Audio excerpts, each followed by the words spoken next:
This is the Michigan Muellers. We are about to start Daniel chapter 12. If you didn't get a chance to watch Daniel chapter 11, you can watch that by clicking right up there. All right? But before we start, we're going to say a quick prayer, okay? We're going to pray. God, we come to you again, getting to look into your word and getting to learn more about you and your love for us, God. We ask that you help us to get something out of this, Lord, that can help apply to our lives and have a deeper understanding of you. We ask that everyone that watches this gets the same, Lord, and we just ask that you help make us better servants through your word. We love you, Lord. In Jesus' name we pray. Amen. Amen. Good job, Becky. Okay, so before we start, what happened in Daniel chapter 11? The angel came to Daniel and explained what's going to happen in the future with all the wars. Mm-hmm. And it talked about how that one guy is going to take over. Yeah, basically, yeah. Simple enough. I'm sure the other family did an awesome job at this, so we're good. You guys understand everything. All right, so we're going to get reading Daniel chapter 12, and then we'll keep going. All right, here we go. At that time, Michael shall stand up, the great prince who stands watch over the sons of your people. And there shall be a time of trouble, such as never was since there was a nation, even to that time. And at that time your people shall be delivered, everyone who is found written in the book. And many of those who sleep in the dust of the earth shall awake, some to everlasting life, some to shame and everlasting contempt. Those who are wise shall shine like the brightness of the firmament, and those who turn many to righteousness, like the stars forever and ever. But you, Daniel, shut up the words and seal the book until the time of the end. Many shall run to and fro, and knowledge shall increase. Then I, Daniel, looked, and there stood two others, one on this river bank and the other on that river bank. And one said to the man clothed in linen, who was above the waters of the river, how long shall the fulfillment of these wonders be?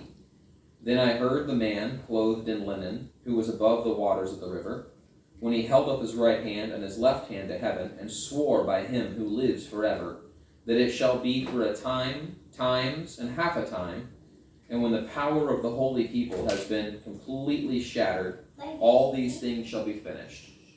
Although I heard, I did not understand. Then I said, my Lord, what shall be the end of these things? And he said, go your way, Daniel, for the words are closed up and sealed till the time of the end.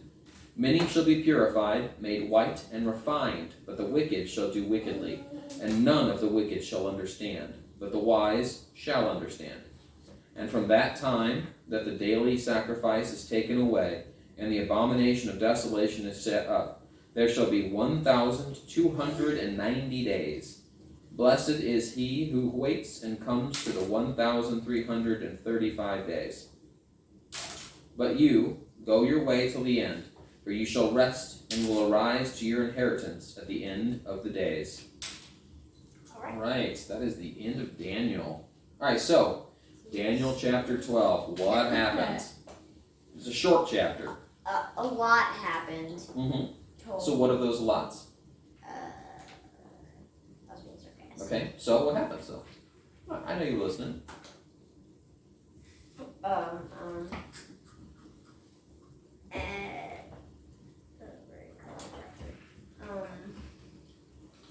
So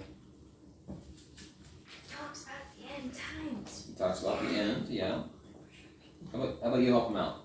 It talks about the end times and some of the details, and it's like, it talks about like, happy is the one who waits for and reaches the 1,335 days, and there will be 1,290 days, and it like explains some stuff like that. Still confusing, but like elaborates some of the stuff that will be happening in the end times. Yeah. After the guys, like that one big guy's like, I'm gonna take over the world. Yeah. Praise me. Yeah. And it mentioned abomination of desolation, which we talked about last week in Daniel chapter 10, where it mentioned that once. So, yeah. Good summation. a lot of this didn't make sense to Daniel, and it didn't make sense to a lot of people until we get the revelation of John on the island of Patmos, where we get to talk more about the end times. Yes. And we start piecing together what this week of years, the 7 years, and what the 3.5 years is. And it says here the abomination of desolation is set up for 1,290 days. Do you know coincidentally how long that is? What? No idea. Roughly 3.5 years. Oh. I was gonna say it couldn't be 7 years. What a No. coincidence. Because 300 times 7 is Yeah. 21. Right. What's the coincidence? There was a light bulb moment for you. What was that light bulb? The coincidence. What was that? What were you reference to? What it said. Just the 3.5 years? What about Yeah. that? Yeah, talks about that in the Revelation. Yeah, it mentions Yeah. that in Revelation. Yeah, and it says here time, times, and half a time. That's what it's in reference to about the 3.5 years, too. We talked about that earlier on in Daniel, too. The times and times. Time, which is a year. Times, 2 more years, 3. Half a time, half. All I So thought was 3.5 times years. and Times and then and half times. So Yeah. I'm like 2.5 years. Okay. That's what I thought Yeah. too. Sorry, yeah, there's an S there. Confusing. Yeah. So there's a lot of references to 7 and 3.5 in Daniel, and so all of that is in relation to those 70 weeks that we talked about in weeks past here, of the idea that there's 70 weeks and there were 69 of them that were up to a certain point, and then there's a 1 week period at the end of 7 years, because each of those weeks is a week of years, 7 days in a week, 7 years, where there would be an antichrist, this evil ruler, and that's what's happening in this. So what we hear is at 3.5 year mark, right in the middle, there's a thing called abomination of desolation, which we see later on what that is later in the Bible. We understand that a little better, and that's at the middle of the 7 year period. Some people call it the tribulation. I have another random question. Yeah. It says, that I, Daniel, looked, and 2 others were standing there, one on this bank of the river, and the one of the river, and one on the other.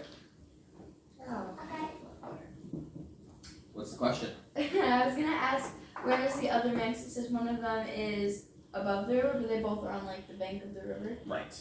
Would the other one be like standing on the bank, or do you think? Because I'm envisioning someone like floating above the river when it says that.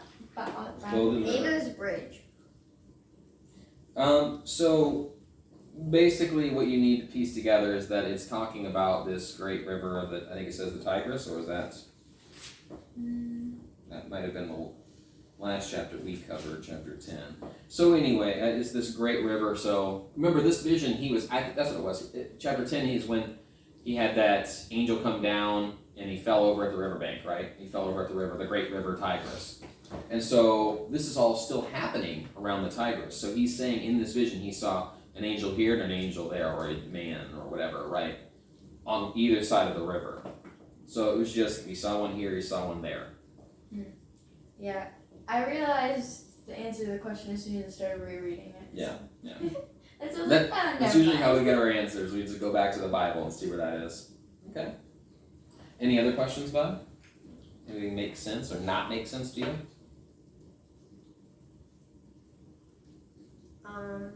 Nothing that didn't make sense I can think of right now. I know that you did chuckle at that one part where the angel said, "But you, Daniel, shut up." Yeah. Right? Shut up the words. Yeah, that's how you that's talk all I about it. heard at first. So Yeah, I'm like, that's oh all right. my gosh. It's a funny moment. You take it out of context, I guess. So, but you, Daniel, Angels shut are- up. But you, Daniel, shut up. Yeah. Okay. So if you were told all of this, right? You had this vision. You heard about the wars that were going on, and you're just confused because you're like, this is something way out there in the future, hundreds of years in his mind. Really, it's thousands of years. But we have these visions of the future. How do you think you'd feel if they started saying, when this is, and he says, well, when are these things happening? He's like, oh, this is at the very end of time.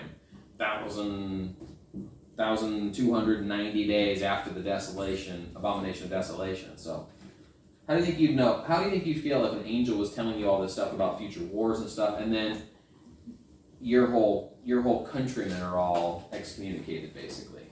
You have all this future knowledge that you don't understand. Because even he said, and although I heard, I did not understand. Daniel did not understand what any of this all meant. He was just trusted with the information so he could write it down. How do you think you feel? Overwhelmed. Yeah. Like, I probably what am I also supposed to do with this? Yeah, I probably feel happy, but also like happy because he's like, oh, I'm God. I'm trusting in you to have this knowledge. Yeah. Like that's a big deal. But then like, oh, why is he giving it to me? Like what's happening with my life? That's so important. Like, is this near the end or what's happening? Yeah. Yeah. I mean, that would be part of that scary aspect. Yeah. You're like, is this happening tomorrow? What do I gotta do? I gotta say goodbye to my loved ones. Yeah. I mean, it would be scary stuff. And unlike we said before in the past, if you get that information, you don't know what to do with it. What do? You journal it. You write it down. Like, okay, well, I don't know what to say. I'll write this down. Maybe someone smarter later on will understand this. And that's kind of what he's doing. He's writing it all down so we hear it. I would also be that person that probably is going to other Christians like, can you explain this out? Can you try to make sense of this? Because I'm a person that likes having answers to stuff. So I'd probably like get overwhelmed and like frustrated a lot. Like, what does this mean? Yeah. So Well, he probably did that. I mean, remember his job was he was one of those people that oversaw the city, and anytime someone needed help understanding a dream or a vision, they always called Daniel to come to the rescue. So they probably had a lot of communication back then. He would have spoken probably to other Jews or other people that were overseeing the city. Maybe he did. Probably told several people about it. And that's one of those cool things about historically like this. We can see Daniel was around during certain other people's lives, and around the time of like Esther and things like that. Like that, these people's lives are all interwebbed in history. That they may have heard these other tales, and no one disagreed with what was going on. So I mean, it's kind of cool to hear that. But did you guys have any other questions about it? Looks like we're out of snacks for the little one. Well, he's smushing them and making a mess. Yeah. Okay. Any questions? Nothing? Everything makes sense? Clear as mud? Yes. Alright. Okay. Yes. Clear as mud, figure as much. Okay. Alright, so this is the end of Daniel. Next time we'll be starting with John, I believe. So, John. if you guys didn't have any more questions, did you guys have any questions? If you did, go ahead and leave it in the comments section down below. And if you enjoyed the video, make sure you hit that like and subscribe button. And be sure to hit the bell icon, little bell icon, to make sure you get notified of all of our future videos. And if you wanted to do one of these little simple Bible studies of your own at home, there's a simple how-to video that we made, and you can watch that by clicking right over here. But otherwise, as always, a wholesome home makes a healthy heart. Bye! Say bye. Bye. Bye.